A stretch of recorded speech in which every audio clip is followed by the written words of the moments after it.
अस्सलाम वालेकुम। बिस्मिल्लाहिर्रहमानिर्रहीम। मेरा नाम डॉक्टर मोहम्मद अब्बास है और मेरा ताल्लुक़ जो है वो ज़िला चिन्योट से है। मैंने अपना MBBS 2020 में मुकम्मल किया और अल्हम्दुलिल्लाह मैंने 7 गोल्ड मेडल हासिल किए और MBBS के अंदर 80% नंबर हासिल किए। जब पिछले दिनों चिन्योट के अंदर गवर्नमेंट की जॉब्स आई थी तो मैंने उसमें अप्लाई किया, क्योंकि वहाँ जितने भी एप्लीकेंट थे तकरीबन 600 प्लस थे, तो उसमें अल्हम्दुलिल्लाह मेरा जो है वो पहले नंबर पे मेरिट था।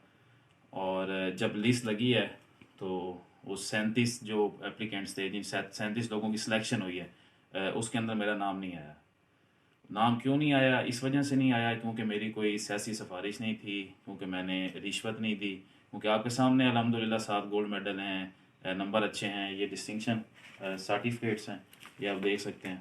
डिस्टिंक्शन सर्टिफिकेट्स अल्हम्दुलिल्लाह ये मेरे पास मौजूद हैं।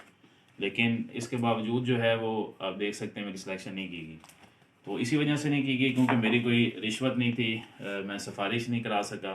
और जो लिस्ट लगी है उसके अंदर ऐसे लोग मौजूद हैं जिनका 60% से भी कम मेरिट है और जिनका MBBS 5 साल की जगह 6-7 साल में हुआ है। तो उनकी सिलेक्शन क्यों हो गई है? इसलिए हो गई है क्योंकि उन्होंने सियासी सिफारिश कराई है, क्योंकि उन्होंने रिश्वत दी है, इस वजह से सिलेक्ट हुई है।